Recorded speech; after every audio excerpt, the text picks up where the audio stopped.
Hello and welcome to Ascend Leadership Conversations. I'm delighted you've joined me. Over the years, I've worked alongside leaders in different organizations, different professions, and different circumstances. One observation has stayed with me throughout my career. Some people occupy senior leadership positions yet struggle to influence those around them. Others have no formal authority at all, yet people naturally seek their guidance, trust their judgment, and follow their example. That observation led me to ask a simple but profound question. What actually makes someone a leader? Is leadership something we become when we receive a title, or is leadership something we practice every day? This question has shaped much of my thinking, and it ultimately led to the development of the Ascend Leadership Framework. Today, I'd like us to explore that question together. Leadership is one of the most studied topics in social sciences. Leadership is fascinating because almost everyone recognizes it when they experience it, yet defining it precisely has become remarkably difficult. Over the past century, researchers have proposed traits, behaviors, styles, competencies, relationships, systems, contexts, and adaptive processes to explain leadership. There isn't a shortage of leadership theories. There is, however, a shortage of integration. If you were to search the literature, you would find dozens of recognized leadership theories and well over 80 commonly discussed leadership approaches. Some focus on personality, others focus on behavior. Some focus on followers, others examine organizations. Some explain leadership during stability, others examine leadership during uncertainty and change. Each contributes something valuable, but each also tells us only one part of the story. A conversation across leadership theory. Rather than asking which theory is right, I'd like us to imagine some of the leading thinkers sitting around the same table. James MacGregor Burns might begin by saying that leadership is fundamentally about mobilizing people towards a shared purpose and meaningful change. Bernard Bass might build on that idea, explaining how transformational leaders inspire people to perform beyond ordinary expectations by creating commitment, purpose, and confidence. John Kotter would remind us that leadership is not the same as management. Management brings order and consistency. Leadership creates direction and movement. Organizations need both. Peter Senge would shift our attention to systems. He would argue that many organizational problems cannot be understood by looking at isolated events. Leaders need to understand patterns, relationships, and how one decision affects another part of the system. Ronald Heifetz would challenge us further.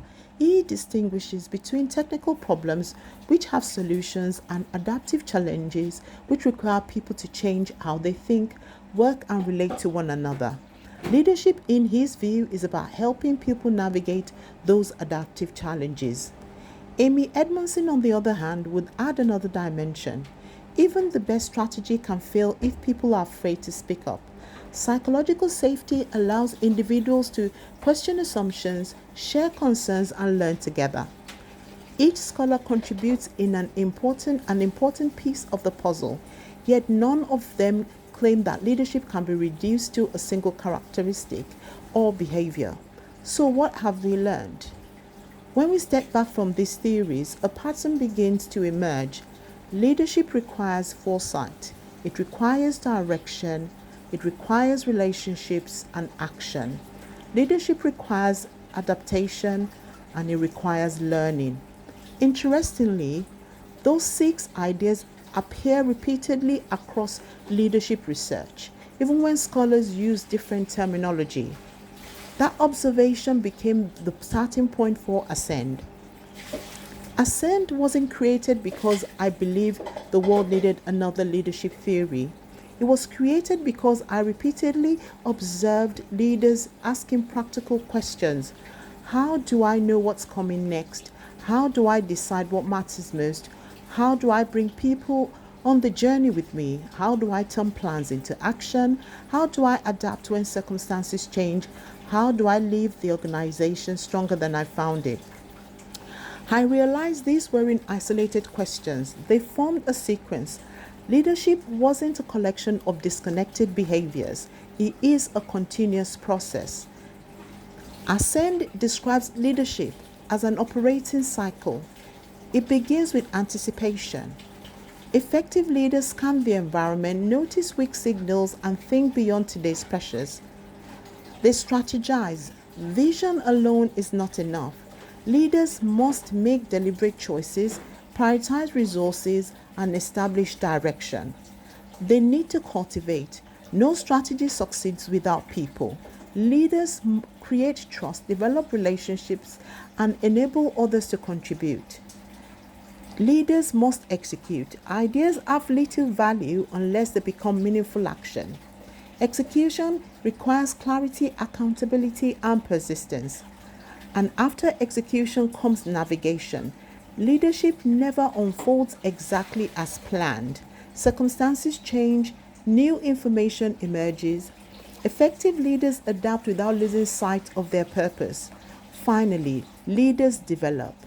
Leadership is not complete until capability has grown. Great leaders leave behind stronger people, stronger teams, and stronger organizations, and then the cycle begins again. Development improves anticipation. Learning informs strategy. The process never ends. Many organizations spend significant time discussing leadership styles. Should leaders be transformational? Should they coach? Should they be democratic? These are useful questions. But perhaps a more practical question is this: what does the situation require next? Sometimes leadership requires anticipation. Sometimes it requires strategy. Sometimes cultivation, decisive execution, sometimes careful navigation, and sometimes development. Ascend helps leaders understand where they are in the leadership process and what the moment demands. I'd like it to leave you with 6 questions.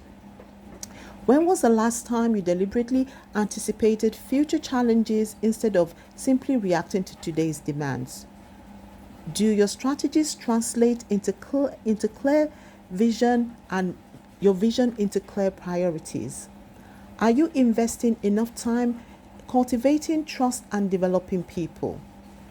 Do your plans consistently become meaningful action? When circumstances change, do you adapt thoughtfully or simply persist with the original plan? Finally, are the people around you becoming more capable because of your leadership? These are not questions to answer all at once. They are questions to revisit throughout your leadership journey. Leadership is not something we possess. It is not guaranteed by position. It is not defined by authority alone. Leadership is a continuous process of anticipating, strategizing, cultivating, executing, navigating, and developing. That is the conversation I hope to explore throughout this series.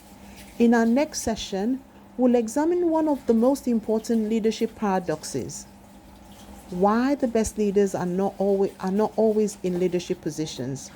Until then, remember the purpose of Ascend. Lead today, shape tomorrow, and develop others.